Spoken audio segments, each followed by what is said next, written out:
Siapa sangka, seorang office boy sederhana bernama Reza, secara tak sengaja menemukan sebuah foto yang mengungkap rahasia gelap CEO Alana. Rahasia itu terkait dengan ayahnya yang hilang dan sebuah cincin emas berinisial AK. Cincin ini adalah kunci untuk membongkar konspirasi kejam yang mengancam nyawa. Mampukah Reza yang miskin menghadapi intrik dunia high class, hanya dengan modal keberanian dan ketulusan? Tulis solawat dan asal kota kalian di komentar. Jangan lupa subscribe. Semoga Allah limpahkan rezeki dan kebahagiaan untuk kalian semua. Amin. Udara pagi masih membawa embun saat Reza memulai pekerjaannya di kediaman megah milik Alana. Reza, di usianya yang menginjak 25 tahun, telah terbiasa dengan kerasnya hidup. Ia tidak pernah mengeluh. Baginya, asalkan keringatnya halal dan bisa mengirim sedikit uang untuk ibunya di kampung, semua lelah akan terasa ringan.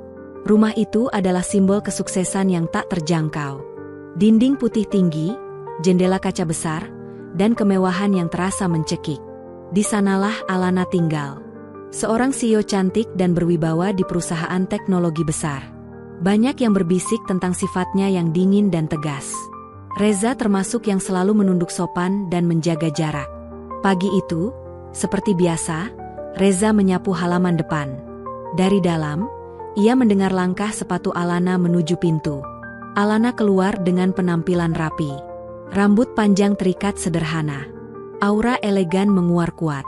Ia hanya menoleh sekilas tanpa ekspresi, lalu berjalan menuju mobil mewahnya. Namun, Reza sempat melihat sesuatu yang berbeda di mata Alana hari itu. Matanya tampak sembab, seolah habis menangis.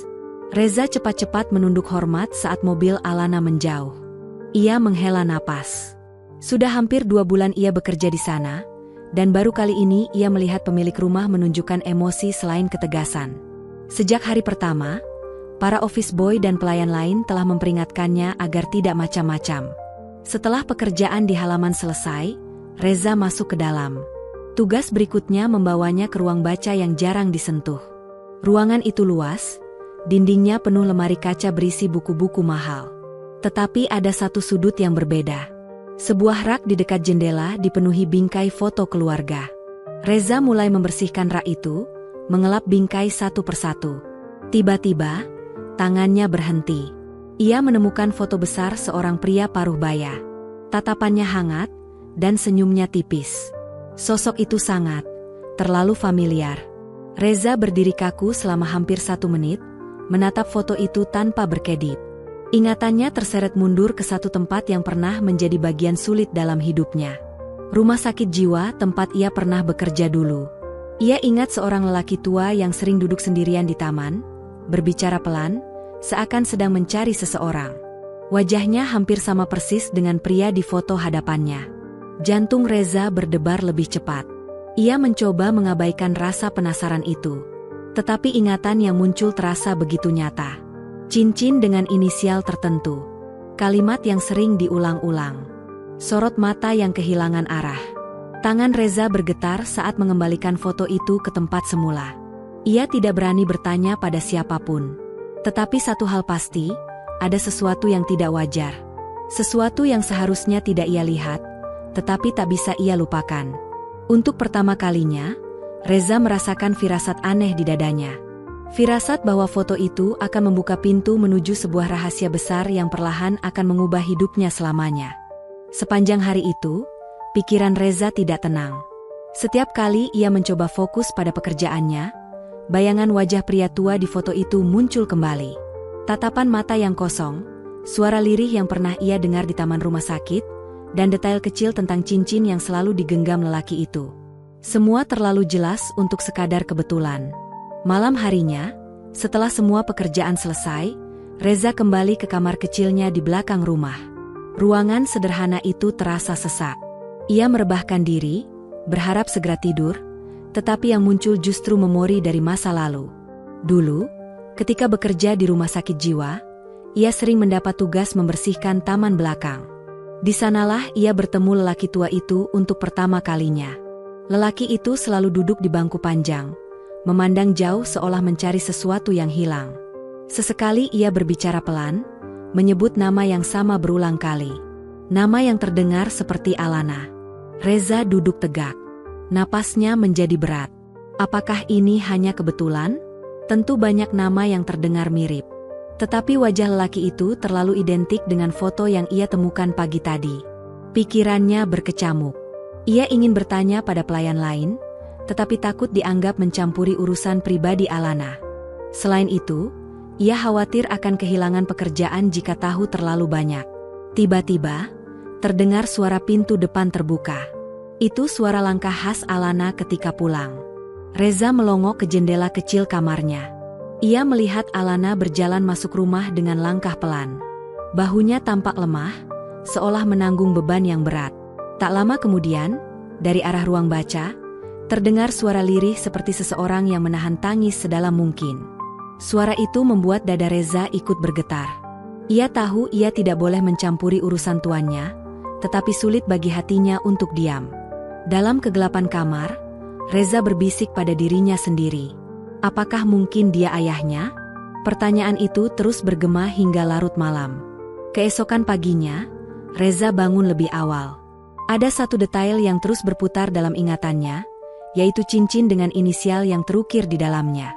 Saat bekerja di rumah sakit jiwa, ia sering melihat lelaki tua itu menggenggam cincin kecil dengan huruf A dan K tercetak samar. Lelaki itu selalu memeluk cincin itu seakan itu adalah satu-satunya harta yang ia punya. Pagi itu, ketika Reza masuk ke ruang makan, ia melihat sesuatu yang membuat napasnya tercekat. Di atas meja marmer putih, ada sebuah bingkai foto baru. Foto yang sama dari ruang baca, tetapi kali ini ada tambahan benda di sampingnya. Sebuah cincin kecil berwarna emas. Reza terpaku. Cincin itu bentuknya terlalu mirip dengan yang pernah ia lihat. Mata Reza bergetar ketika ia melihat ukiran halus inisial AK di sana. Tangannya gemetar menggenggam kain lap. Dunia seolah berhenti berputar. Tidak mungkin cincin ini muncul di rumah Alana jika itu bukan milik ayahnya. Langkah kaki dari arah tangga menyadarkan Reza. Ia buru-buru berdiri tegap. Alana muncul dengan wajah lebih pucat. Ia berjalan ke arah meja makan dan duduk, menatap lama cincin itu. Jemarinya menyentuhnya dengan hati-hati, dipenuhi rasa rindu yang dalam. Alana duduk menatap cincin itu selama beberapa menit, sebelum akhirnya bangkit untuk pergi tanpa sarapan. Ketika ia melintasi Reza, langkahnya terhenti. "Kau membersihkan ruang baca kemarin?" tanya Alana dengan suara pelan, berbeda dari biasanya yang tegas. Reza menelan ludah sebelum menjawab. "Iya, Nona." Alana menatapnya tajam, tatapannya jernih namun penuh luka. "Kau melihat foto ayahku?" Pertanyaan itu membuat jantung Reza berdebar kencang. Ia tidak boleh berbohong. "Iya, Nona, saya melihatnya." Alana mengangguk perlahan. "Kalau begitu, mungkin aku harus memintamu tetap menjaga kerahasiaan apapun yang kau lihat di rumah ini." Reza menunduk dalam. "Saya mengerti, Nona." Alana berbalik hendak pergi. Namun tiba-tiba, Reza berkata pelan, nyaris tidak terdengar. "Nona, apakah cincin itu milik beliau?" Alana langsung berhenti. Punggungnya menegang. Ia tidak menjawab selama beberapa detik. Ia pasti sedang menimbang apakah harus jujur atau justru menutup diri seperti biasanya. Ketika akhirnya Alana menoleh, suaranya terdengar berat. "Cincin ini ditemukan di antara barang-barang ayahku sebelum beliau dinyatakan hilang." Alana melanjutkan. "Aku mendapat cincin ini kembali karena pihak rumah sakit menemukannya. Di laci seorang pasien tanpa nama yang sudah lama tidak dijenguk siapapun." Reza langsung merasa lututnya melemah. Itu bukan kebetulan. Itu bukan kesalahan. Itu petunjuk. Ia menatap cincin itu lagi, lalu mengingat wajah lelaki tua yang sering memanggil putrinya sambil memandang langit. Lelaki yang selalu memohon kepada Allah agar putrinya selamat. Lelaki yang hatinya penuh rasa kehilangan. Lelaki yang sangat mungkin adalah ayah Alana. Ketakutan dan keberanian bercampur dalam dada Reza. Ia tahu satu hal pasti. Jika ia tidak berbicara, kebenaran bisa menghilang selamanya. Namun bila ia berbicara, nasibnya bisa berubah. Pekerjaannya terancam, dan Alana mungkin tidak akan mempercayainya. Siang itu, rumah besar terasa lebih sunyi. Reza membersihkan koridor lantai 2 sambil berpikir keras. Setiap langkah rasanya membawa beban yang semakin berat. Ketika ia melewati ruang baca, pintu ruangan itu sedikit terbuka. Reza sempat melirik ke dalam. Alana sedang berdiri di dekat jendela besar, memegang foto ayahnya dengan kedua tangan. Cahaya matahari sore menyoroti wajahnya yang terlihat sangat letih. Reza menatapnya sebentar, namun segera mundur. Ia hanya pembantu muda yang baru bekerja 2 bulan. Bagaimana mungkin ia tiba-tiba membawa kabar besar yang bisa mengguncang hidup pemilik rumah? Namun, semakin lama ia diam, semakin kuat rasa bersalah menghimpit dada. Ia melihat seorang anak yang kehilangan ayahnya. Ia melihat penderitaan yang mungkin bisa ia bantu selesaikan. Akhirnya, setelah menimbang lama, Reza mendekat ke pintu ruang baca. Ia mengetuk pelan. Tidak ada jawaban. Reza ragu, tetapi kemudian pintu bergeser sedikit lebih lebar. Alana menoleh dengan mata merah, namun cepat-cepat merapikan diri. "Ada apa?" tanya Alana dengan suara netral, mencoba menutupi kesedihan. Reza menunduk sopan. "Maaf, Nona, saya ingin membicarakan sesuatu tentang foto ayah Nona." Alana menatap Reza tanpa berkedip. Ada ketegangan halus di wajahnya. "Lanjutkan." Reza menarik napas dalam-dalam. "Saya pernah melihat beliau, atau seseorang yang sangat mirip dengan beliau, di rumah sakit jiwa tempat saya bekerja dulu." Alana mengernyit. Ekspresinya berubah antara terkejut dan tidak percaya. "Kau bilang apa?" "Saya pernah bekerja di bagian kebersihan rumah sakit jiwa," lanjut Reza. Suaranya bergetar namun tegas.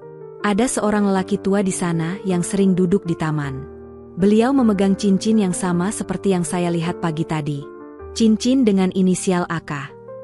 Alana terdiam. Kedua matanya membesar, namun bibirnya tetap rapat.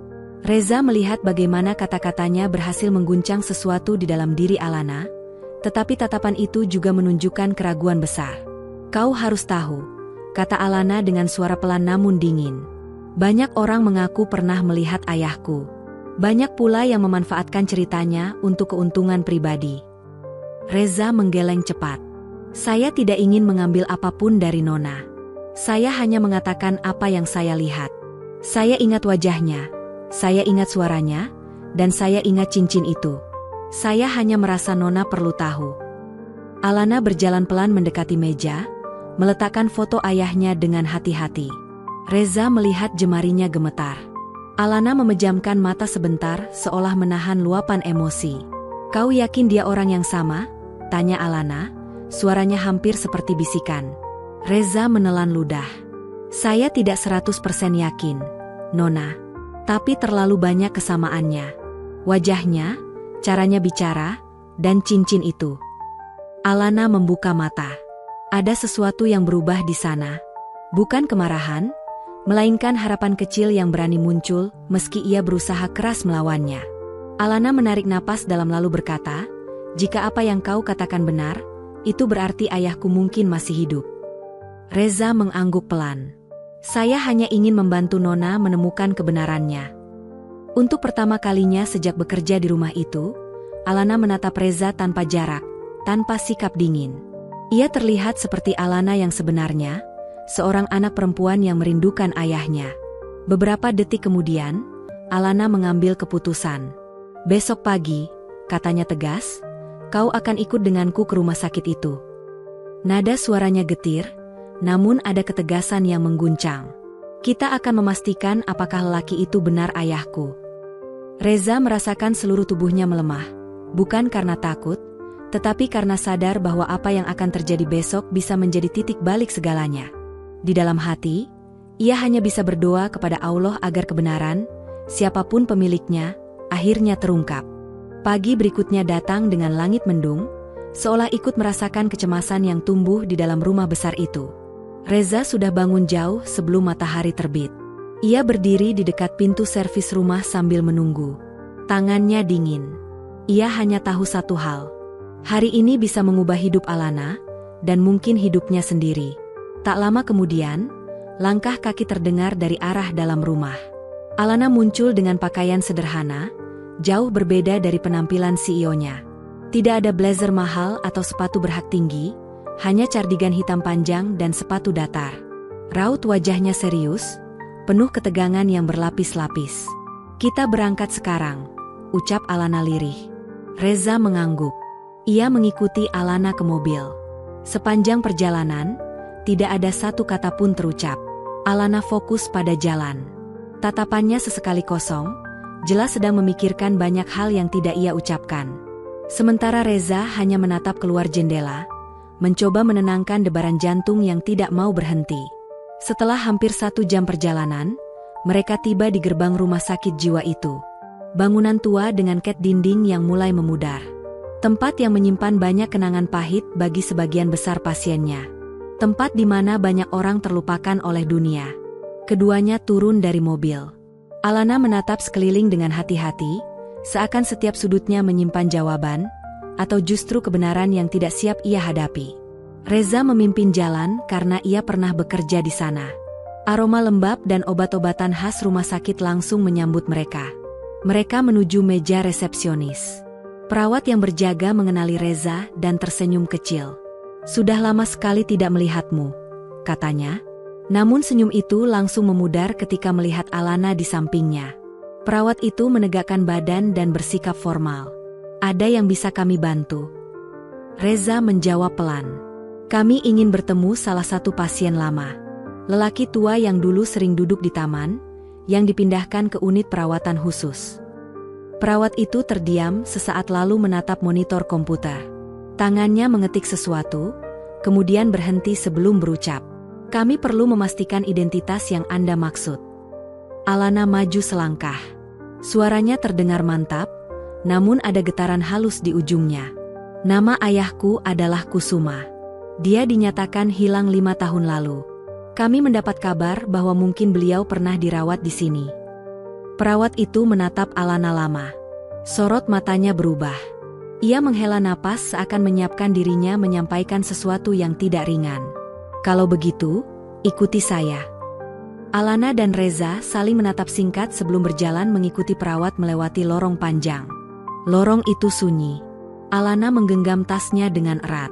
Reza melihat jemari wanita itu sedikit bergetar. Akhirnya mereka tiba di depan sebuah pintu besi abu-abu. Perawat itu berhenti. "Pasien ini sudah lama ditempatkan di sini," ucapnya pelan. "Ia datang tanpa identitas, mengalami kehilangan ingatan parah, tidak pernah dijenguk siapapun." Perawat itu meletakkan tangannya pada gagang pintu lalu menoleh pada Alana. "Jika Anda siap, saya buka pintunya."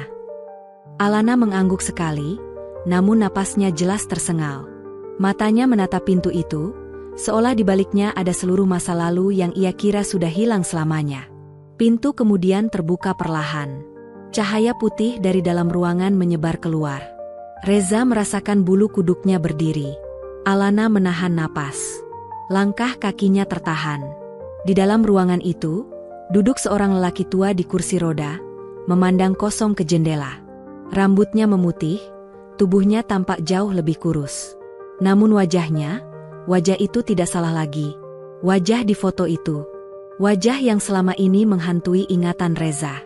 Wajah ayah Alana, Kusuma.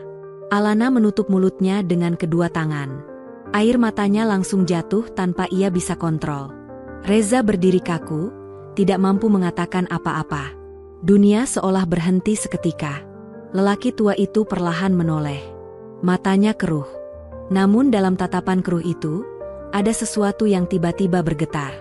Seolah mengenali sosok yang berdiri di depan pintu. Bibir lelaki itu bergerak berusaha mengeluarkan suara. "Eutri." Alana langsung ambruk berlutut. Reza merasakan seluruh tubuhnya gemetar. Hari itu, kenyataan yang selama ini tersembunyi akhirnya mulai menampakkan wajahnya. Tangis Alana pecah tanpa bisa ia tahan lagi. Suaranya lirih namun penuh getaran, seperti semua rasa rindu yang ia pendam selama bertahun-tahun akhirnya menemukan tempat untuk keluar. Ia merangkak pelan mendekati lelaki tua itu. Sementara Reza hanya mampu berdiri di belakang, menahan napas, menyaksikan momen yang terasa begitu sakral. Lelaki tua itu menatap Alana lama, seakan berusaha menerobos kabut tebal yang mengurung pikirannya. Tangan kurusnya terangkat sedikit, gemetar, mencoba meraih wajah putri yang sudah lama hilang dari ingatannya. Alana menyambutnya dengan kedua tangan, menggenggam jemari ayahnya erat, seolah takut kehilangan lagi. "Ayah." Suara Alana pecah di tengah air mata. Lelaki tua itu mengerjap berkali-kali. Ada kebingungan, ada ketakutan, namun ada pula seberkas cahaya yang perlahan muncul dalam tatapannya. "Ah, Lana." Suaranya parau seperti seseorang yang sudah lama tidak berbicara. Alana menangis semakin keras. "Ya, ayah. Ini Alana, putri ayah." Perawat yang mendampingi mereka menunduk, memberikan ruang pada momen itu. Reza merasakan tenggorokannya tercekat. Luka lama yang tertutup debu kini terkuak, menghadirkan kehangatan sekaligus rasa pedih yang tidak sedikit. Kebahagiaan reuni itu tidak datang tanpa bayangan gelap. Lelaki tua itu, Kusuma, tiba-tiba menggigil. Tangannya mencengkeram lengan Alana kuat-kuat. Pandangannya berubah cemas, seperti sedang melihat sesuatu yang menakutkan. Mereka ambil semuanya. Aku tidak bisa." Suaranya tersendat penuh ketakutan. Alana kaget. "Ayah, tenang. Tidak ada yang menyakitimu di sini. Tidak ada siapapun yang akan mengambil apa-apa." Namun lelaki itu justru menatap sekeliling dengan panik. Napasnya memburu. Tubuhnya gemetar. Beberapa potongan ingatan yang muncul justru membuatnya semakin takut. Perawat mendekat cepat. Dia mulai mengingat sesuatu. Kadang ingatan yang kembali membuat pasien kembali trauma. Alana hendak bertanya lebih jauh, namun perawat memberi isyarat agar ia memberi ruang. Mereka membaringkan lelaki itu dengan lembut dan menenangkan dirinya. Reza melihat Alana memegang tangan ayahnya tanpa melepaskan sedikit pun, meski tubuhnya sendiri bergetar. Setelah Kusuma mulai tenang, perawat membawa mereka keluar ruangan agar pasien dapat beristirahat. Di koridor panjang itu, Alana berdiri memegang dinding untuk menahan tubuhnya yang goyah. Reza berdiri di sampingnya, tidak berani menyentuh, namun tidak ingin pergi. Butuh beberapa menit sebelum Alana bisa berbicara. "Ayahku masih hidup." Suaranya pelan, namun syarat emosi. "Selama ini aku mengira beliau meninggal. Polisi menyerah. Semua orang menyerah. Tapi beliau terjebak di sini sendirian." Pundaknya bergetar halus. Reza menunduk. "Maafkan saya baru bicara sekarang, Nona. Saya takut Nona tidak percaya." Alana menoleh perlahan. Ada air mata di pipinya. Tetapi tatapannya bukan lagi tatapan dingin seorang CEO. Itu tatapan seseorang yang dipenuhi rasa terima kasih yang tak terucap. "Jika kau tidak bicara, aku mungkin tidak akan pernah menemukan ayahku," ucap Alana, suaranya nyaris pecah. "Kau telah melakukan lebih dari siapapun dalam hidupku." Reza menelan ludah. Ia hanya ingin membantu, bukan mencari penghargaan. Alana mengusap air matanya, menarik napas panjang, kemudian berkata dengan nada lebih mantap, "Aku harus memindahkan ayah ke tempat perawatan yang lebih baik. Aku akan mengurus semuanya, dan aku ingin kau tetap mendampingiku." Reza terkejut. "Saya, Nona?" "Ya." Alana mengangguk. Kali ini tegas.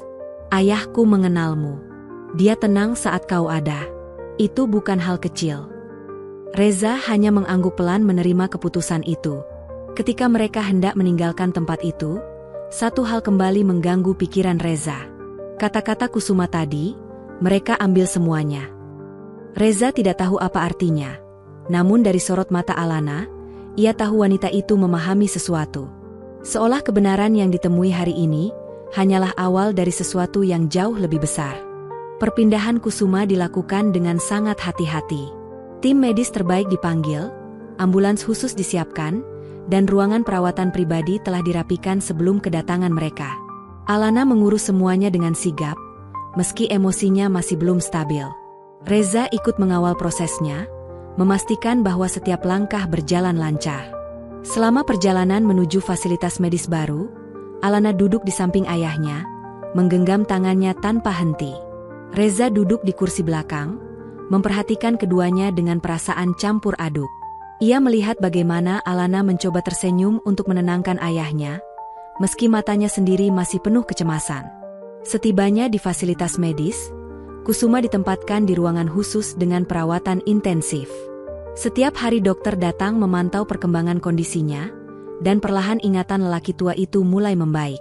Masih ada hari-hari ketika ia tidak mengenali siapapun, tetapi ada pula hari ketika ia menyebut nama Alana dengan jelas. Setiap kemajuan kecil membuat Alana menangis haru. Beberapa hari berlalu, Reza sering menemani Alana di ruang tunggu.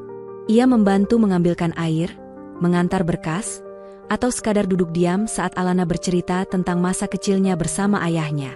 Semakin banyak Alana berbicara, semakin terlihat sosok perempuan yang selama ini tersembunyi di balik kedisiplinan dan ketegasannya.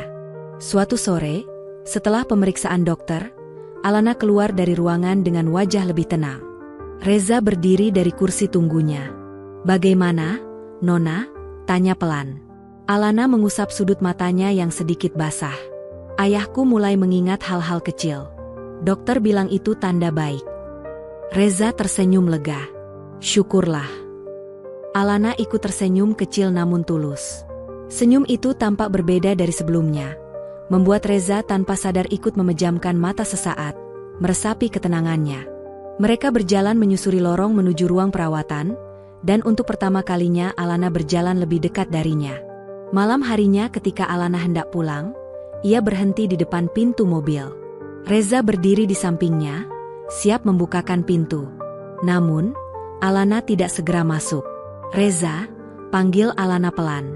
"Iya, Nona." Alana menatapnya lama. Ada kerentanan dalam sorot mata itu yang jarang ia perlihatkan pada siapapun. "Terima kasih untuk semua ini. Tanpa kau, aku mungkin tidak akan pernah tahu bahwa ayahku masih hidup." Reza menunduk cepat. "Saya hanya melakukan apa yang menurut saya benar." Alana tersenyum tipis. "Dan justru itu yang membuatmu berbeda." Hati Reza bergetar. Ia tidak terbiasa menerima pujian, apalagi dari seseorang setinggi Alana.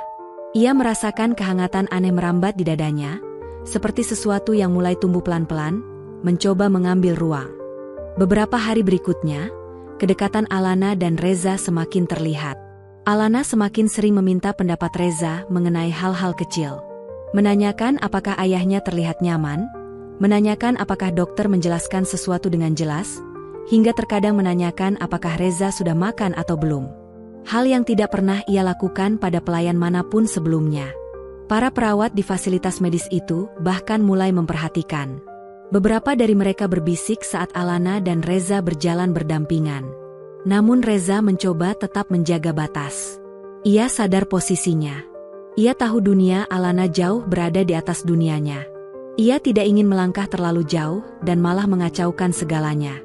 Namun, pada saat yang sama, ia tidak bisa memungkiri ada sesuatu yang berubah. Alana bukan lagi sekadar majikan. Perlahan, tanpa mereka sadari, hubungan itu berkembang menjadi sesuatu yang lebih hangat dari sekadar rasa terima kasih.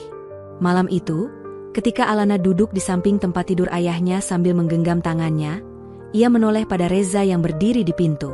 "Reza," ucapnya lembut. "Aku senang kau ada di sini." Reza menatapnya hanya 2 detik, tapi terasa lebih lama dari itu. "Saya juga, Nona." Di luar jendela, angin malam berembus pelan, membawa suasana tenang yang menyelimuti ruangan. Tidak ada yang mengatakan apa-apa lagi. Namun keheningan itu justru semakin memperjelas jarak hati yang kian menyempit di antara keduanya. Sampai akhirnya tanpa mereka sadari, benih-benih perasaan mulai tumbuh, dengan akarnya perlahan menembus rasa takut, keraguan, dan perbedaan dunia yang membentang. Hari-hari berikutnya menjadi babak baru dalam hidup Alana. Ia menghabiskan banyak waktu di fasilitas medis, menunggu ayahnya pulih sepenuhnya. Setiap perkembangan kecil menjadi harapan besar. Setiap senyuman ayahnya menjadi anugerah yang selama ini ia kira tidak mungkin kembali ia rasakan. Reza tetap berada di sisinya. Bukan sebagai pembantu seperti dulu, tetapi sebagai seseorang yang Alana percayai. Seseorang yang ia jadikan sandaran diam-diam setiap kali kecemasan menyergap. Kehadiran Reza membuat Alana merasa tidak lagi sendirian, dan hal itu tanpa sadar membuat jarak di antara mereka semakin memudar. Suatu sore, setelah pemeriksaan rutin, dokter meminta Alana menemui mereka di kantor. Reza menunggu dengan cemas di luar ruangan. Setelah hampir setengah jam, Alana keluar dari kantor dokter dengan wajah yang campur aduk. Ada kelegaan, Tetapi ada pula kemarahan dan tekad yang membara. "Bagaimana, Nona? Apa kata dokter?" tanya Reza. Alana menatapnya, matanya berkaca-kaca, tetapi suaranya stabil. "Ayahku sudah melewati fase kritis. Ingatannya membaik drastis. Dia sudah menceritakan segalanya." Reza menahan napas. "Mengenai apa yang terjadi 5 tahun lalu?" "Ya, mengenai apa yang mereka ambil," ucap Alana dingin, mengulang kata-kata misterius ayahnya. "Hilangnya ayah bukan karena penyakit jiwa murni. Itu adalah rekayasa keji oleh kolega terdekatnya, yang saat itu menjabat sebagai direktur keuangan di perusahaan kami." Alana menjelaskan bahwa Kusuma menemukan bukti penggelapan dana besar-besaran oleh koleganya itu. Sebelum sempat melaporkan, Kusuma diserang dan dimasukkan secara paksa ke rumah sakit jiwa terpencil di bawah identitas palsu, dengan diagnosis yang sengaja dipalsukan. Cincin akad yang berharga itu ditinggalkan di laci pasien lain agar jejaknya seolah menghilang, mengarahkan penyelidikan ke jalan buntu. Mereka ingin aku mengira ayah mati. Mereka ingin aku mengira ayah meninggalkanku. Sehingga perusahaan akan sepenuhnya jatuh ke tangan mereka, tanpa ada yang mempertanyakan laporan keuangan. Lanjut Alana, sambil mengepalkan tangan. Mereka tidak tahu ayah sempat memberikan sedikit petunjuk melalui cincin itu, dan mereka tidak tahu Allah mengirimu untuk membongkar kebohongan mereka. Reza merasa tubuhnya menegang. Ia, seorang mantan office boy, kini menjadi kunci pembuka kasus penggelapan tingkat tinggi. "Lalu, apa rencana Nona sekarang?" tanya Reza, suaranya dipenuhi ketegasan baru. Alana menatap Reza, bukan sebagai pembantu, melainkan sebagai sekutu yang dipercaya. Tatapannya penuh penghargaan yang tulus. "Kita akan bergerak cepat. Malam ini, aku akan meminta ayah menandatangani surat kuasa. Kita butuh semua bukti yang bisa kita dapatkan sebelum aku memulai audit internal besok pagi. Dan aku butuh kau, Reza. Kau telah melihat kebenaran yang tidak dilihat siapapun. Kau akan menjadi mataku di luar, mengawasi semua orang yang terlibat." Reza mengangguk tanpa ragu. Perbedaan dunia di antara mereka seolah hilang ditelan oleh misi bersama untuk mencari keadilan. "Saya siap, Nona Alana. Kita akan memulihkan nama baik Tuan Kusuma dan mengambil kembali apa yang seharusnya menjadi milik Nona." Tekad Alana terpancar jelas. Ia tahu pertempuran sesungguhnya baru saja dimulai, tetapi ia tidak lagi sendirian. Di sisinya, ada Reza, pemuda sederhana yang dengan keberaniannya telah menariknya keluar dari kegelapan duka yang palsu. Mereka berjalan bersama menyusuri lorong rumah sakit, siap menghadapi musuh tak terlihat yang telah menguasai hidup Alana selama 5 tahun. Malam itu, Alana dan Reza kembali ke fasilitas medis. Alana masuk ke kamar ayahnya, membawa dokumen penting dan sebuah pena. Reza menunggu di luar, mengawasi setiap pergerakan perawat dan staf, memastikan tidak ada mata-mata yang menguping. Di dalam ruangan, Kusuma, meskipun masih lemah, terlihat sadar dan jauh lebih tenang. Dengan panduan Alana, ia menandatangani surat kuasa yang akan memberikan kendali penuh kepada Alana untuk memulai audit forensik mendadak terhadap semua laporan keuangan perusahaan selama 5 tahun terakhir. "Hati-hati, Putri," bisik Kusuma dengan suara bergetar. "Mereka berbahaya. Mereka sangat dekat." Alana menggenggam tangan ayahnya erat. "Aku tahu, Ayah. Tapi sekarang aku punya Reza. Kami akan menemukan semua bukti." Ketika Alana keluar dari ruangan, raut wajahnya kembali menjadi CEO yang kejam. Dokumen di tangannya adalah senjata. "Semua sudah siap," kata Alana kepada Reza. "Besok pagi jam 9, tim audit akan bergerak. Mereka tidak akan sempat menyembunyikan apapun. Saya akan berjaga di sekitar kantor, Nona," ujar Reza. "Saya akan mengawasi siapa saja yang menunjukkan reaksi aneh saat berita audit ini tersebar." Alana mengangguk. "Jangan terlalu mencolok. Posisimu tetap sebagai asisten pribadi, bukan keamanan." Mereka meninggalkan fasilitas itu. Dalam perjalanan pulang, telepon Alana berdering. Sebuah nomor tak dikenal. Alana mengangkatnya dengan waspada. "Alana, senang ayahmu sudah kembali. Tapi sayangnya, beliau tidak seharusnya berbicara banyak." Suara berat dan dingin dari seberang telepon itu membuat suasana mobil mendadak beku. Alana langsung mengaktifkan mode pengeras suara. Reza mencondongkan tubuh ke depan, mendengarkan dengan serius. "Siapa ini?" tanya Alana dengan nada sedingin es. "Kau tahu siapa aku? Dan kau tahu apa yang akan terjadi jika kau mencoba membongkar peti mati yang sudah kami tutup rapat. Berhenti mencari tahu soal cincin, soal laporan, dan soal 5 tahun terakhir. Kembali bekerja, atau kau akan kehilangan segalanya, termasuk Kusuma, untuk selamanya." Panggilan terputus. Alana mematikan speaker dengan tangan gemetar. Ia menatap Reza, matanya menunjukkan perpaduan antara ketakutan dan tekad yang kuat. "Itu adalah ancaman yang nyata," kata Reza. "Ya," jawab Alana. "Direktur keuangan itu pasti tahu ayah mulai ingat. Dia memantaunya. Kita tidak punya waktu. Pertempuran sudah dimulai malam ini." Reza mengangguk. Ia mengencangkan pegangannya pada kemudi, siap menghadapi bahaya yang kini mengintai mereka di tengah kemewahan ibu kota. Ia hanya bisa berdoa kepada Allah agar ia diberi kekuatan untuk melindungi Alana dan ayahnya. Pagi menjelang, dan suasana di kantor pusat perusahaan teknologi Alana terasa berbeda. Ada ketegangan yang tak terucapkan di balik senyum-senyum formal para eksekutif. Tepat pukul 9, Alana mengumpulkan seluruh dewan direksi untuk rapat darurat. Reza berdiri di belakang Alana, mengenakan pakaian rapi, perannya kini adalah asisten yang tak terpisahkan. Alana memulai rapat dengan dingin. "Seperti yang Anda ketahui, ayah saya, Tuan Kusuma, telah kembali. Berdasarkan informasi baru dan kekhawatiran yang muncul terkait aset perusahaan selama masa ketidakhadiran beliau, saya telah menunjuk tim audit forensik independen."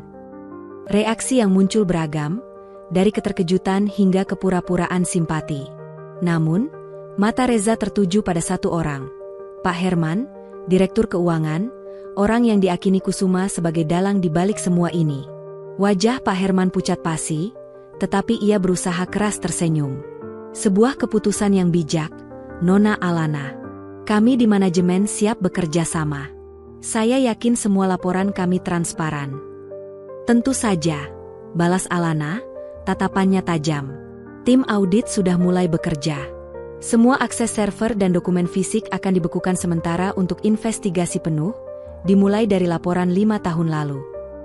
Saat Alana meninggalkan ruang rapat, Pak Herman langsung bergerak cepat.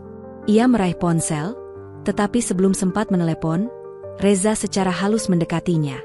"Permisi, Bapak Herman. Nona Alana meminta saya untuk mengantar Bapak ke bagian administrasi. Beliau perlu tanda tangan persetujuan transfer data segera untuk tim audit," ujar Reza, nada bicaranya sopan tetapi matanya tajam. Pak Herman menatap Reza dengan pandangan meremehkan seorang office boy, tetapi situasi mendesak membuatnya terpaksa mengikuti. Manuver kecil Reza ini berhasil menunda kesempatan Herman untuk segera menghubungi kaki tangannya. Saat mereka berjalan, Herman mencoba meremehkan Reza. "Kau asisten baru? Tampaknya Nona Alana mempercayaimu. Berhati-hatilah, nak. Dunia bisnis ini kejam." "Saya hanya mencoba bekerja sesuai arahan, Bapak Herman. Seperti yang diajarkan Tuan Kusuma," balas Reza. Ia sengaja menyebut nama Kusuma untuk melihat reaksi Herman. Wajah Herman sedikit menegang. "Ah, Tuan Kusuma. Sayang sekali beliau sakit. Semoga cepat pulih." Reza tahu, di balik ucapan simpatik itu tersimpan rencana jahat. Tugasnya kini adalah mengumpulkan petunjuk, sekecil apapun. Ia memperhatikan Herman memasukkan ponselnya ke saku dengan kasar setelah Alana mengambil waktunya di administrasi. Ada kegelisahan yang nyata, dan itu adalah petunjuk paling jelas bagi Reza. Reza segera menyampaikan temuannya kepada Alana. "Reaksi Herman sangat tegang saat saya sebut nama ayah Nona. Dan ia kesulitan menyembunyikan kekesalannya saat Nona menahan waktunya." "Bagus," kata Alana, "kita membuahkan hasil. Sekarang, awasi pergerakan online Herman. Dia pasti akan mencoba menghapus jejak digital." Sore itu, kantor kembali sunyi. Tim audit forensik bekerja keras mengamankan server utama. Reza duduk di ruang kerja Alana, meneliti data yang berhasil ia peroleh secara diam-diam. Dengan pengetahuan dasarnya tentang sistem keamanan dari pengalamannya di berbagai tempat kerja, ia tahu cara melacak jejak samar. Reza fokus pada aktivitas Pak Herman. Ia berhasil meretas jaringan internal messaging Herman, mencari percakapan yang terjadi tepat sebelum kedatangan Alana dan dirinya ke rumah sakit jiwa. Ia menemukan serangkaian pesan yang sangat mencurigakan. Beberapa pesan singkat yang dikirim Herman kepada seseorang dengan nama kontak pengelola hanya berisi kode-kode tanggal dan angka. Namun, satu pesan terakhir yang terkirim kemarin malam menarik perhatian Reza. Pria itu ingat, kunci pindahkan segera, jangan sampai dia bicara lagi. Pesan itu terkirim sesaat setelah Alana menerima telepon ancaman dari nomor tak dikenal. Jelas, pengelola adalah perantara Herman yang bertugas mengawasi Kusuma di rumah sakit jiwa. Reza mencatati mestam pesan tersebut dan segera menyampaikannya kepada Alana yang sedang memeriksa dokumen audit. Nona, saya menemukan ini. Pesan Herman kepada seseorang yang ia sebut pengelola. Ini membuktikan dia memantau ayah Nona di rumah sakit, bahkan setelah Nona mengunjunginya. Alana melihat screenshot pesan itu. Matanya menyala penuh amarah. Sialan. Dia berusaha memindahkan ayah lagi, atau lebih buruk. Tapi, kunci? Apa maksudnya? Saya curiga, kunci, bukan benda, Nona, ujar Reza. Itu mungkin mengacu pada aset digital yang paling penting, atau file yang sangat rahasia. Sesuatu yang nilainya setara dengan kunci kendali perusahaan. Alana berpikir cepat. Audit baru berjalan sehari. Jika kunci adalah data, itu pasti data yang sangat tersembunyi. Data yang tidak ada di server utama. Mereka pasti menyimpannya secara terpisah. Reza kembali ke depan komputer. Ia tahu, jika data itu dipindahkan, Herman pasti menggunakan jaringan internal kantor untuk memindahkannya. Reza mulai mencari log transfer data besar yang terjadi dalam kurun waktu 24 jam terakhir, yang berasal dari terminal Herman. Saya menemukannya, Nona, Reza berseru. Ada transfer data yang sangat besar, sekitar 20 gigabita, terenkripsi, keluar dari jaringan kantor dini hari tadi, beberapa jam sebelum audit dimulai. Kemana perginya? Tanya Alana, mendekat. Alamatnya mengarah ke server luar, Nona. Itu terdaftar atas nama perusahaan cangkang. Tapi server itu terletak di lokasi fisik, di pinggiran kota. Mereka tidak mengambil risiko menyimpannya di cloud publik. Alana menarik napas dalam. Mereka mengambil semuanya, seperti yang ayah katakan. Data itu adalah semuanya yang mereka ambil. Semua bukti, semua aset tersembunyi. Malam itu, Alana menunjuk alamat server itu di peta. Sebuah gudang tua di kawasan industri yang sepi. Aku akan pergi ke sana, kata Alana. Tidak, Nona. Ini terlalu berbahaya, Reza langsung menentang. Mereka tahu kita bergerak. Mereka sudah mengancam Nona. Biarkan saya yang pergi. Saya akan menyamar sebagai office boy yang disuruh mengantar berkas, atau apapun. Alana menatap Reza lama. Ia melihat keberanian yang tulus, dan bukan keserakahan. Akhirnya, ia mengangguk. Baik, tapi kita harus bergerak sekarang. Sebelum Herman menyadari kita tahu lokasi, kunci, itu. Reza bersiap dengan cepat. Ia mengenakan jaket gelap dan backpack sederhana, menyamarkan dirinya agar tidak mencurigakan jika dilihat oleh orang tak dikenal. Alana memberinya perangkat pelacak kecil dan sebuah flash drive terenkripsi. Ini adalah alat penyalin darurat, jelas Alana. Jika kau berhasil masuk ke server itu, salin semuanya. Prioritas utamamu adalah aman dan kembali tanpa ketahuan. Mereka menuju ke alamat yang dituju. Gudang itu terletak di kawasan industri yang remang-remang dan sepi. Hanya ada beberapa lampu jalan yang berkedip-kedip, menambah kesan mencekam. Alana memarkir mobil agak jauh dari lokasi, dan menunggu di dalam, matanya terus memantau pelacak yang ada pada Reza. Reza berjalan kaki mendekati gudang. Bangunan itu tampak usang. Tetapi Reza melihat kamera pengawas tersembunyi dan kunci ganda yang menunjukkan bahwa ada sesuatu yang sangat berharga di dalamnya. Reza mengamati pintu belakang. Ia ingat pengalamannya dulu saat bekerja serabutan sebagai kuli bangunan. Ia tahu kelemahan keamanan dasar pada bangunan industri lama. Ia berhasil menemukan celah kecil pada ventilasi yang tidak terawat. Dengan hati-hati dan tanpa membuat suara, Reza berhasil membuka ventilasi itu cukup lebar untuk dirinya menyelinap masuk. Aroma debu dan logam berkarat langsung menyambutnya. Di dalam, ruangan itu luas dan gelap, hanya diterangi oleh lampu indikator kecil dari beberapa rak peralatan. Di tengah ruangan, terlindungi dalam kerangkeng besi berlabel keamanan tinggi, Reza melihatnya, sebuah rak server kecil yang mengeluarkan dengungan pelan. Itu adalah kunci yang dimaksud Kusuma. Reza mendekati kerangkeng besi. Kuncinya terlalu rumit untuk dibongkar tanpa menimbulkan suara. Reza kemudian teringat kartu akses yang pernah ia lihat tergantung di leher salah satu staf yang dekat dengan Pak Herman. Reza mengeluarkan perangkat kecil yang diberikan Alana. Itu adalah alat pemindai frekuensi kartu akses. Dengan sabar, ia mulai memindai semua frekuensi yang mungkin digunakan di kantor, berharap salah satunya cocok untuk membuka kerangkeng itu dari jarak dekat. Setelah beberapa menit yang terasa seperti jam, sebuah lampu hijau menyala pada alatnya. Klik. Kerangkeng itu terbuka. Jantung Reza berdebar kencang. Ia tahu waktu sangat berharga. Ia membuka penutup server dan dengan cepat menyambungkan flash drive terenkripsi dari Alana. Proses penyalinan data dimulai. Saat bilah progres di flash drive menunjukkan 50%, tiba-tiba terdengar suara mesin mobil mendekat dari luar. Cahaya lampu mobil menembus celah-celah gudang. Reza langsung membeku di balik rak, napasnya tertahan. Pintu utama terbuka dengan suara berderit. Dua sosok pria besar masuk, salah satunya membawa senter. "Kau yakin di sini aman?" tanya salah satu pria. "Ya.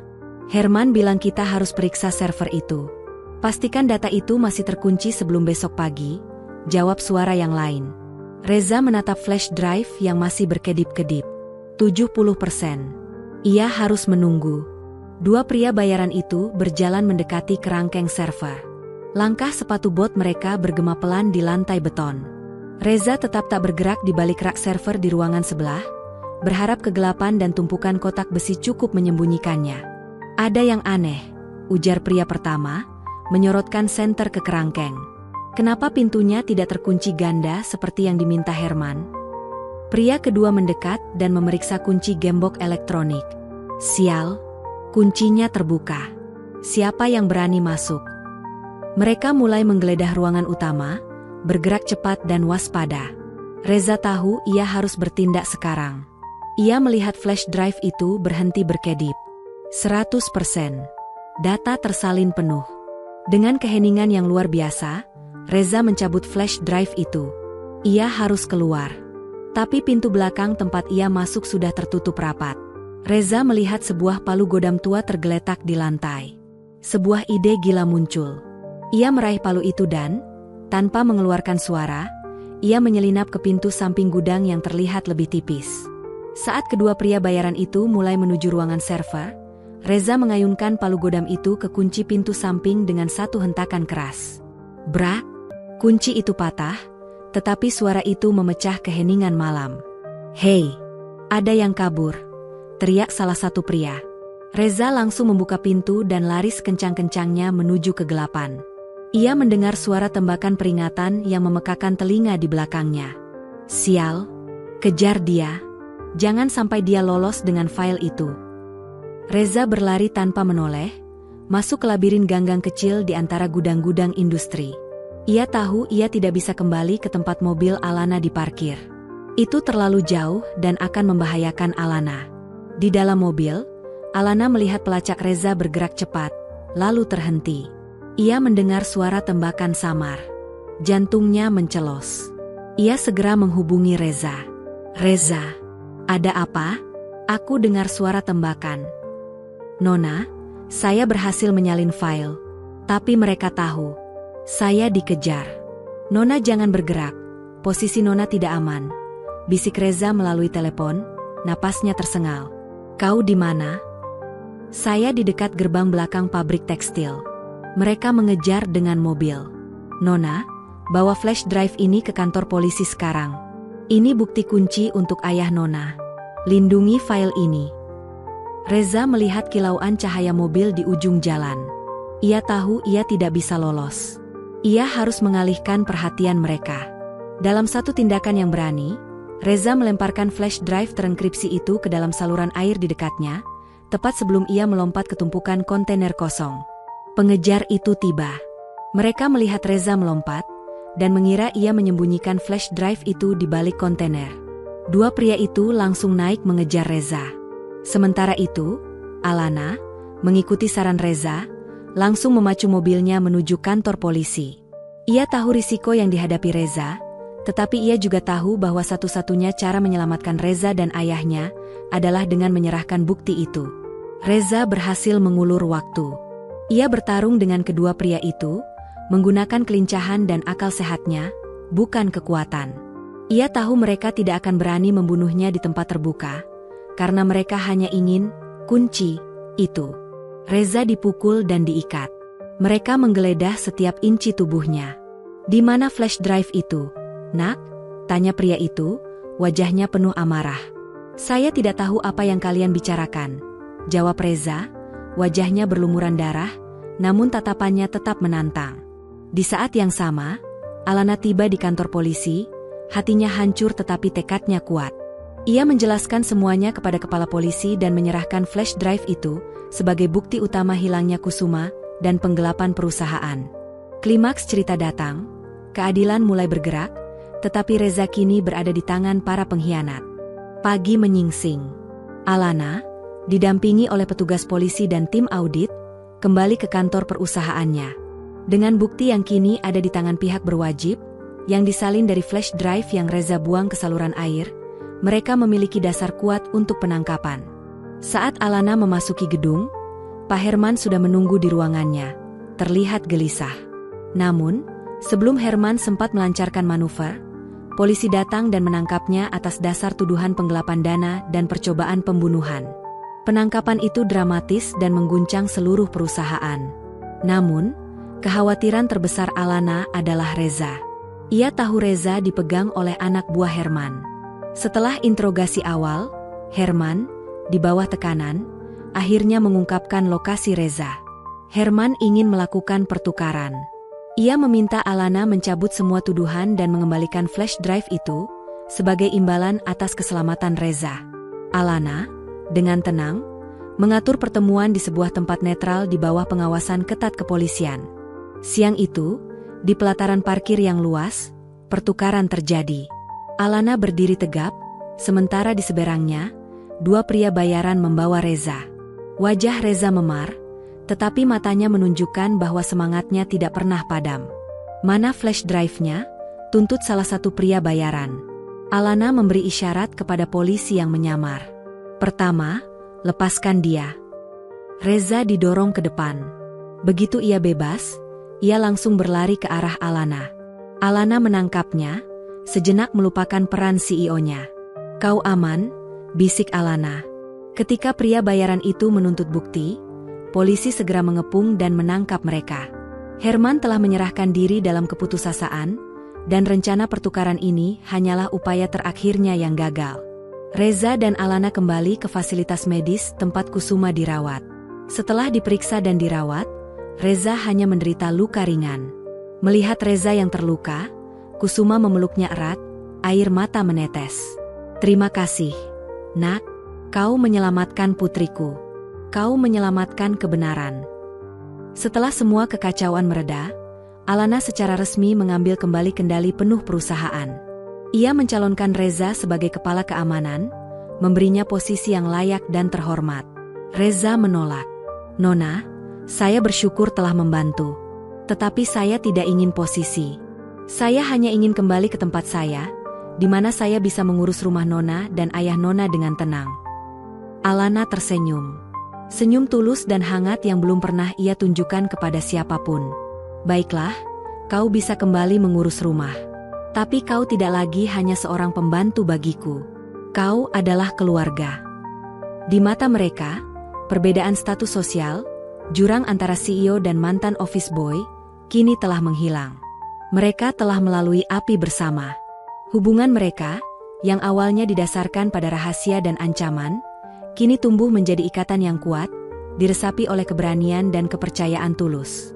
Kisah ini berakhir, bukan dengan pernikahan atau pengumuman besar, Tetapi dengan janji diam-diam tentang kesetiaan dan masa depan yang damai, yang dibangun di atas kebenaran yang telah mereka selamatkan bersama-sama.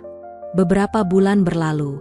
Kusuma telah pulih sepenuhnya, baik fisik maupun mental, meskipun trauma masa lalu masih meninggalkan bekas samar.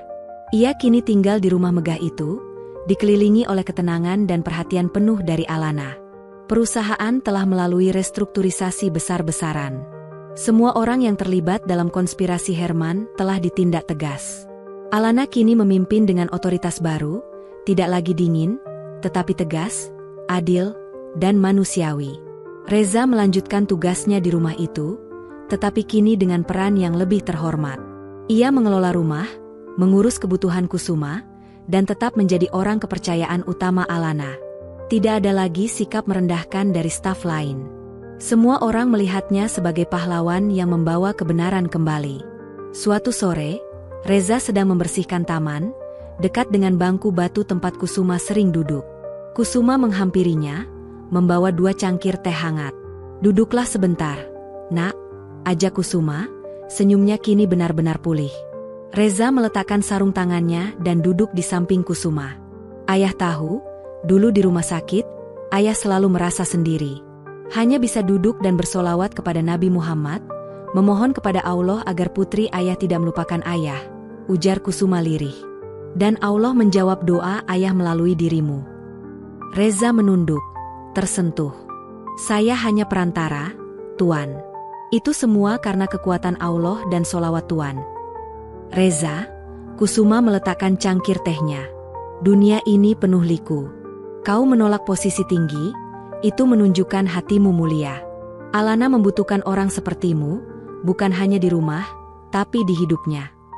Reza mendongak, matanya bertemu tatapan Kusuma yang penuh arti. "Nona Alana adalah tuan saya. Saya selalu menjaganya.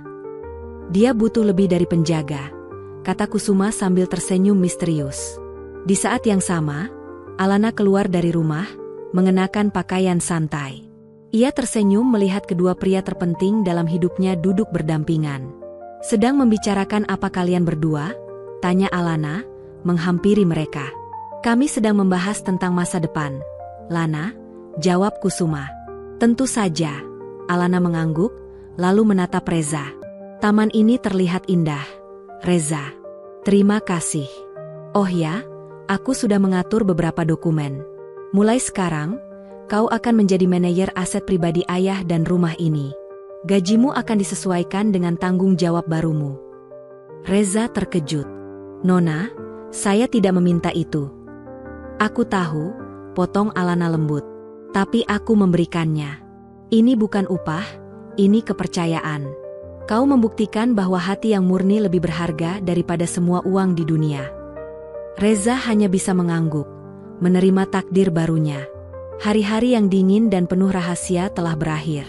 Rumah itu tidak lagi terasa mencekik. Kini, ia dipenuhi kehangatan dan kejujuran yang dibawa oleh kebenaran.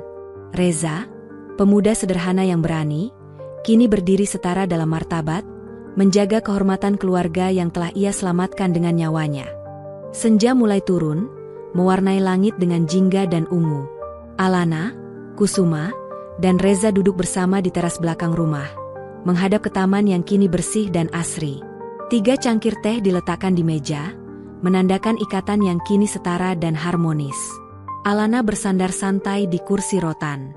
Ia menutup mata sejenak, menikmati ketenangan yang sudah lama hilang dari hidupnya. "Aku ingat, dulu setiap kali aku pulang kerja," kata Alana, membuka matanya, suaranya tenang. "Rumah ini terasa begitu sunyi. Aku selalu merasa ada yang kurang, tapi aku tidak tahu itu adalah ayah. Aku mencoba mengubur rasa kehilangan itu dengan pekerjaan dan kekerasan hati." Kusuma menggenggam tangan putrinya. "Itu sudah berlalu, sayang. Kita bersama lagi. Itu yang terpenting." Reza mendengarkan, ia merasa nyaman dalam keheningan yang dipenuhi kejujuran ini. Ia menyadari bahwa kekayaan sejati Alana bukanlah perusahaan teknologi atau rumah mewah ini, melainkan hubungan yang ia dapatkan kembali dengan ayahnya. "Aku masih sering memikirkan cincin itu, Ayah," kata Alana, tatapannya menerawang. "Cincin yang ayah tinggalkan di rumah sakit. Mengapa ayah meninggalkannya? Itu cincin ibu, kan? Kusuma mengangguk pelan. Ya, itu cincin pernikahan kami. Mereka mengambil dompet dan semua yang berharga dariku, tapi aku berhasil menyembunyikan cincin itu di tangan. Ketika aku sadar aku akan dimasukkan ke sana, aku panik. Kusuma berhenti sejenak, menarik napas. Aku tahu aku akan dilupakan. Aku tidak bisa membawanya pergi. Aku juga tidak mau mereka menemukannya dan menghancurkannya. Jadi, aku memberikannya kepada seorang pasien yang aku tahu tidak akan dicari. Aku harap suatu hari, entah bagaimana caranya, cincin itu akan kembali padamu, menjadi petunjuk. Reza menyela. Itulah mengapa Tuan sering memanggil nama Nona. Tuan berharap nama itu akan menarik perhatian seseorang. Ya, balas Kusuma, air mata menggenang di sudut matanya. Aku selalu bersolawat kepada Nabi Muhammad, memohon kepada Allah. Aku butuh satu petunjuk saja, agar kau tahu aku tidak mati. Alana bangkit, berjalan menghampiri Reza. Kau tahu, Reza, ketika aku memintamu untuk membukakan pintu mobil tempo hari, aku hanya melihatmu sebagai pelayan. Tapi hari ini, aku melihatmu sebagai pahlawan yang diselipkan Allah ke dalam rumah ini sebagai jawaban atas doa ayah. Reza berdiri, ia tidak tahu harus merespons pujian setinggi itu. Ia hanya bisa menunduk. Itu kehormatan besar bagi saya, Nona. Tidak perlu menunduk lagi, Reza, kata Alana dengan nada lembut. Tidak ada lagi rahasia di antara kita. Tidak ada lagi jurang perbedaan. Cahaya senja yang keemasan menyelimuti mereka bertiga. Kisah perjuangan dan pengorbanan telah usai, digantikan oleh kedamaian sebuah keluarga yang menemukan kembali kebenaran dan cinta, melalui bantuan seorang pemuda yang hanya ingin melakukan apa yang benar. Minggu-minggu berikutnya membawa rutinitas baru yang damai. Alana kembali fokus pada pekerjaannya sebagai CEO, tetapi ia tidak lagi menjadi sosok yang dingin dan tertutup. Ia kini menjalankan perusahaan dengan keterbukaan, belajar dari kesalahan masa lalunya yang terlalu mempercayai lingkaran dalam. Kusuma semakin membaik. Ia mulai aktif kembali di rumah, meskipun Alana memastikan ia tidak terbebani urusan kantor. Ia menghabiskan sebagian besar waktunya dengan berkebun dan mengobrol dengan Reza. Perubahan paling jelas terlihat dalam dinamika antara Alana dan Reza. Percakapan mereka tidak lagi sebatas perintah dan kepatuhan. Mereka sering berbagi pemikiran. Alana menanyakan pandangan Reza tentang hal-hal kecil, dan Reza selalu memberikan sudut pandang yang jujur, tanpa basa-basi. Suatu malam, Alana sedang bekerja larut di ruang bacanya. Ia mencoba menganalisis laporan audit forensik yang telah mengungkap seluruh detail penggelapan dana oleh Herman. Kerugian yang dialami perusahaan sangat besar, tetapi berkat bukti yang diselamatkan Reza, mereka berhasil memulihkan sebagian besar aset yang disembunyikan. Reza mengetuk pintu. Maaf, Nona. Saya membawakan teh dan sedikit makanan ringan. Nona belum makan malam. Alana tersenyum. Terima kasih, Reza.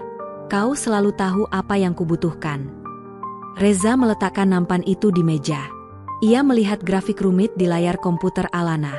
Bisa kau jelaskan, Nona? Sepertinya rumit sekali, tanya Reza, menunjuk ke diagram aliran dana yang disembunyikan. Alana, tanpa ragu, menjelaskan skema pencucian uang Herman. Ia berbicara tentang server tersembunyi, perusahaan cangkang, dan bagaimana Herman menggunakan teknologi untuk menipu. Reza mendengarkan dengan saksama, sesekali memberikan pertanyaan cerdas yang membuat Alana terkejut.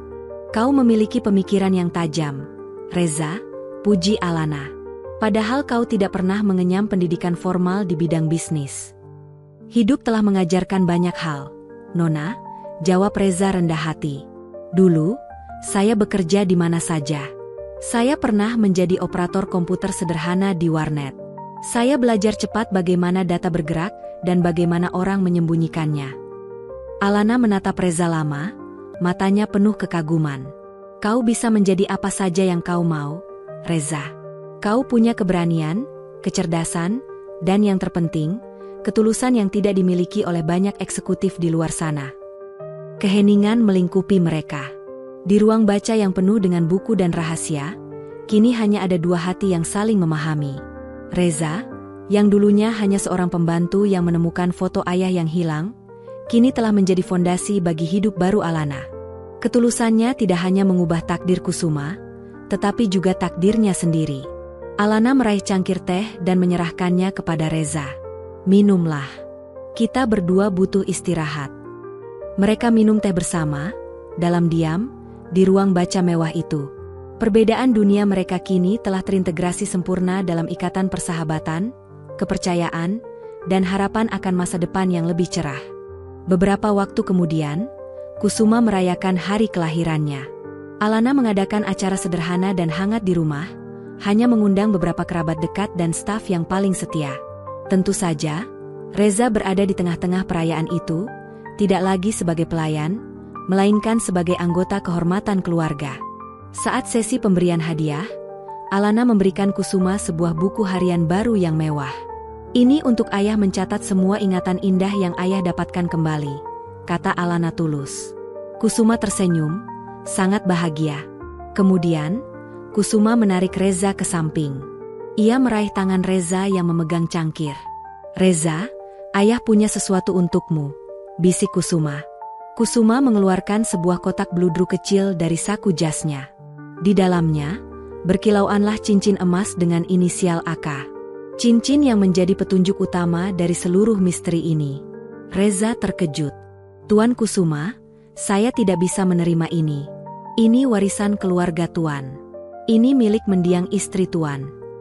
"Dengarkan ayah, nak," kata Kusuma dengan lembut. "Cincin ini menyelamatkanku. Cincin ini menemukan Alana. Dan kau yang menjadi perantara. Cincin ini adalah simbol dari doa dan solawat yang ayah panjatkan kepada Allah, yang terkabul melalui tanganmu yang berani." Kusuma melanjutkan, "Aku sudah bicara dengan Alana. Kami berdua sepakat. Kami ingin kau menyimpannya. Simpanlah sebagai pengingat bahwa ketulusanmu telah mengalahkan kejahatan besar. Simpan sebagai pengingat bahwa kau adalah pahlawan yang diselipkan Allah ke dalam takdir kami. Anggap ini sebagai warisan solawat dan rasa terima kasih kami." Reza tidak bisa menahan harunya. Ia melihat ke arah Alana, yang hanya tersenyum dan mengangguk setuju. Mata Alana dipenuhi kehangatan dan rasa syukur yang tak terhingga. "Terima kasih, Tuan," kata Reza, suaranya tercekat. Ia mengambil cincin itu, menggenggamnya erat di telapak tangannya. Cincin itu terasa dingin, tetapi membawa beban makna yang luar biasa besar. "Sekarang, mari kita nikmati pesta," ajak Kusuma, menepuk bahu Reza. Malam itu, Alana dan Reza berdiri di balkon, menyaksikan Kusuma tertawa bahagia bersama para tamu. "Ayah bahagia berkatmu, Reza," ujar Alana, suaranya pelan. "Ayah Nona adalah orang baik, Nona. Allah tidak akan membiarkan orang baik seperti Tuan Kusuma menderita selamanya," jawab Reza. Alana menatap Reza. "Kau adalah kebaikan yang Allah kirimkan. Aku tidak tahu harus membalas budimu dengan apa." Reza menoleh, matanya bertemu tatapan tulus Alana. "Cukup dengan melihat Nona tersenyum seperti ini. Itu sudah lebih dari cukup bagi saya." Mereka berdiri dalam keheningan yang nyaman, di bawah sinar bulan. Kisah cinta, kebenaran, dan takdir yang dipertemukan oleh cincin emas dan doa yang tulus.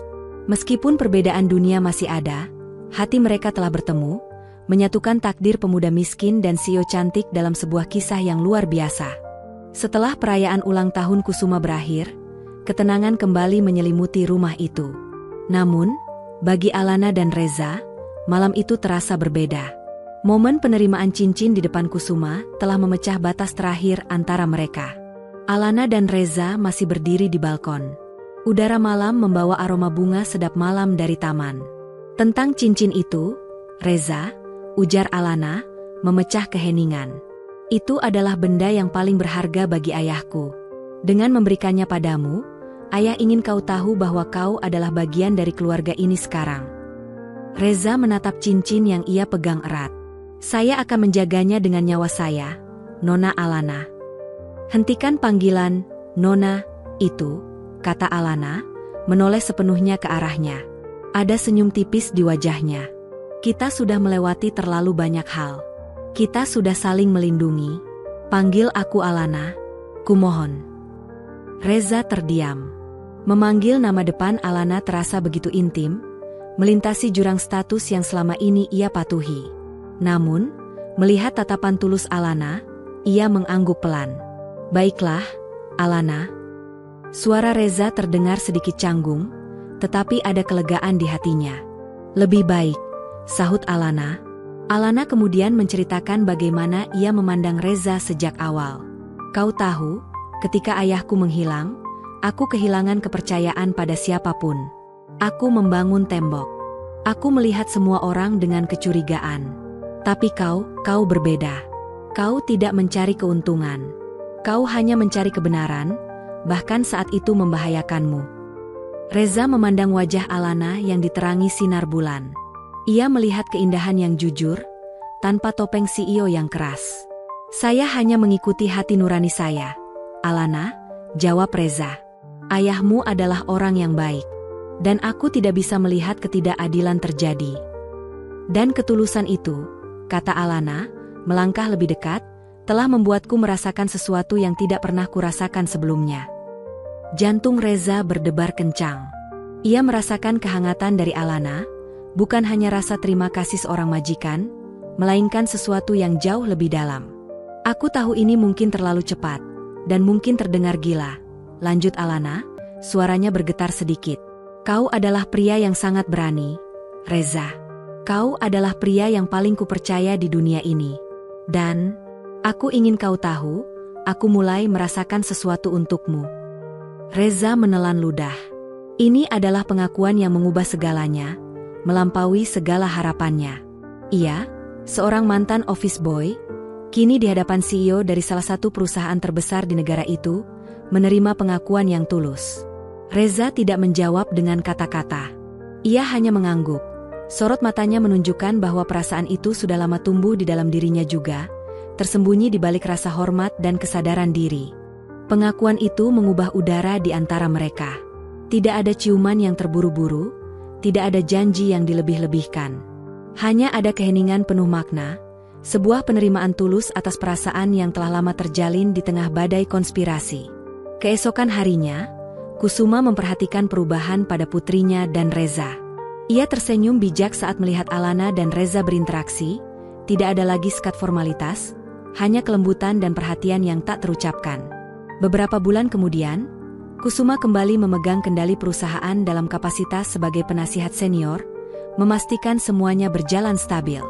Sementara itu, Alana mengumumkan bahwa ia mengambil cuti singkat dari hiruk-pikuk kantor, memilih untuk fokus pada kebahagiaan pribadi yang baru ia temukan. Alana membawa Reza kembali ke tempat di mana semuanya bermula. Taman yang sama di rumah sakit jiwa tempat Reza pertama kali melihat Kusuma dan cincin itu. Taman itu kini telah direnovasi, menjadi tempat yang lebih tenang dan terawat. Mereka duduk di bangku batu di bawah pohon besar. "Aku membawamu ke sini," kata Alana, menatap mata Reza, "karena disinilah takdir kita berdua berubah. Disinilah keberanianmu mengalahkan ketakutanku." Reza menggenggam